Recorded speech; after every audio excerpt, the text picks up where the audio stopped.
I'm in agreement with Steve. I miss going to the theater to see comedies, man. And it sucks that like there was like an era where every movie wanted to be The Hangover, and it felt like every movie Yeah. trying to do that ended up killing comedies. Because like I never saw another comedy that wasn't a Hangover clone or trying to be The Hangover for the longest time, unless if you had something like Game Night, something that where it's like, hey, they really had a good idea here and they really played with it really well. Like the Lost City of Z, or the Lost City with Sandra Bullock and Channing Tatum, that came out last year, was my favorite comedy I saw last year. And I'm trying to think of other comedies I saw that year. I And don't I think mean, and now that you think about it like that too, yeah, that movie was a comedy, but it was kind of like an adventure it was comedy. an action adventure rom com. Yeah, Like nowadays, that's what this stuff has gone to nowadays. Straight comedies just do not perform well. We have multiple cases recently they don't. Nowadays, people want their comedy in like a superhero movie. Yeah. They want it packaged as like an action adventure. But like Game Night, you don't have those high concept comedy movies anymore, and Judd Apatow doesn't do much anymore in the realm of movies. He really doesn't. And I had friends tell me, you were like, oh well, you know, Wes Anderson's got a movie coming out. And it's like, yeah, that's a Wes Anderson movie though, and I'm looking forward to seeing That's a pinky up comedy. Yeah. You know what I mean? It's like I can't bring my friends who love The Hangover to go see Asteroid City. They'll make fun out of me for liking it. Like not include. Like here's the thing. Here's something interesting. The last movie that Judd Apatow directed. Any guesses? Now here's the thing. The King that came to theaters, the last movie Apatow directed, last comedy that he directed that came to theaters, scrap The King of Staten Island, that came out in the middle of the pandemic. So if it did come to theaters, it came to very few. What was the last comedy he directed that came to theaters? No. I wouldn't have guessed it. I don't even know either, honestly. Knocked Up? No, I don't know. Is it Trainwreck? It was Trainwreck 2015. Holy shit. Wow. It was Trainwreck. It's almost been 8 years since Trainwreck. That came out in July I almost of 15. said The Bubble, but The Bubble was on Netflix. And Yeah. I forgot, like, that wasn't in theaters. And the other one we had last year, I didn't mention it in my review of The Machine, but the one we had last year, which honestly, I admit to it. I went in kind of knife sharpened on, and I watched it fairly recently and liked it, was Bros. Oh, yeah. You know, I thought that looked horrible from the trailer, just horrible. But it was honestly a good movie. That bombed too. But you have like stuff like Renfield that like wasn't that good, honestly, and it bombed horribly too. I'm so curious to see, and I know I'm kind of diverting from The Machine, but we don't talk about comedies often on here. This is why I'm bringing it up. No, we don't. That's 60 why I wanted to seconds. review it. 60 seconds. And I know, we got 6 seconds. I'll wrap it up with this. I'm curious to see how Joyride and No Hard Feelings are going to perform at the box office, because I actually like both those trailers too.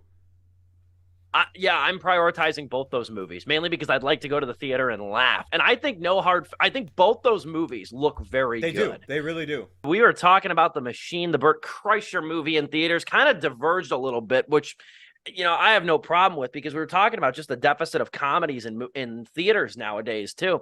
And you know what I think it is? I don't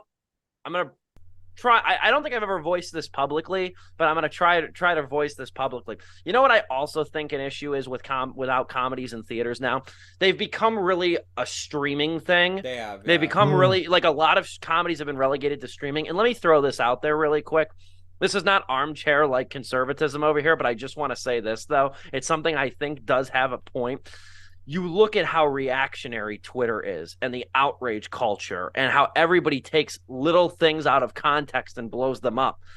I think it scares off a lot of comedy writers. And I think that's why you see every comedian has a fucking podcast nowadays, because podcasts are a less regulated medium. You're not listening to, with the exception of Joe Rogan, because he's very mainstream popular, you're not listening to Bert Kreischer's podcast if you don't like Bert Kreischer. You're not going to waste your time with it. Yeah. So like that's how things like, I can't believe I'm going to say this. Like that's why things like Come Down can exist.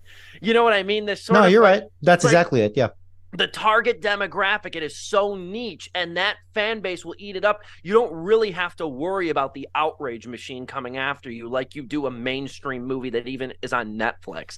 So I think a lot of comedy writers have pivoted to podcasting. It's not even just that, dude. Like it's well, actually, yeah. I mean, you said it, outrage culture on Twitter. I mean, it comes from both sides, like. Because, you know, you mentioned that, and the first thing a person thinks is, like, oh, you know, people being very, like, liberal and everything. No, I mean, like, there's plenty of times that like like the opposite side, Republican, like supporters and everything, or very far or right wing conservatives, they can like cause a movie to just have like a whole controversy. Look what happened to fucking James Gunn because of a right wing person. He lost directing to Guardians 3. Now he got it back, of course, but for a period of time that wasn't going to be the case.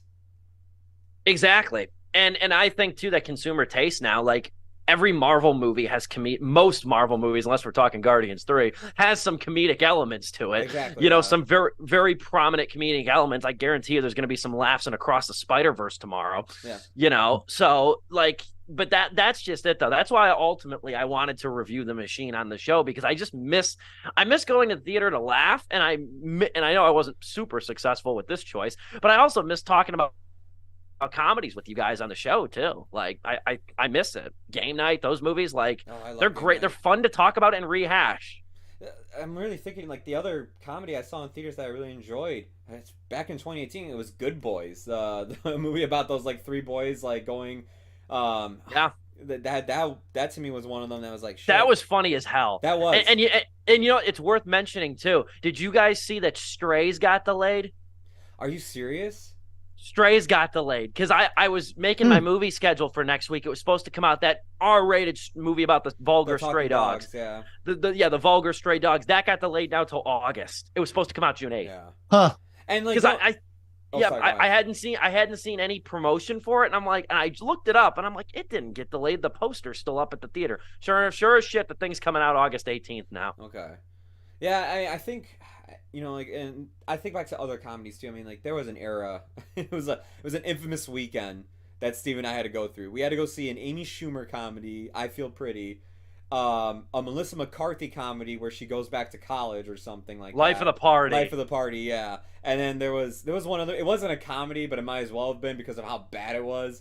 But we had to review those three movies back to back. And then like over that summer was the release of Happy Time Murders and like another like comedy that came out, and like just every comedy I saw in 2019, I was like, man, these just suck. And I felt like that was just kind of the death. Like, no, it's true. I forgot about that. There was a real volume of comedy coming out in like 2019, and it was just shit after shit. It really was. Like it really sucked because we came off a year of, you know, Game Night, Good Boys, even stuff like Tag. That like it wasn't that good, but like there was some effort there. Oh, Tag deserved an Oscar compared to some of that stuff. like Tag wasn't nearly that bad. Like Life of the Party, I think, was #1 worst movie of the year that year for me. I think it was, yeah. Wow. God. All these women. Oh yeah, now we're sexist again. No, sexist.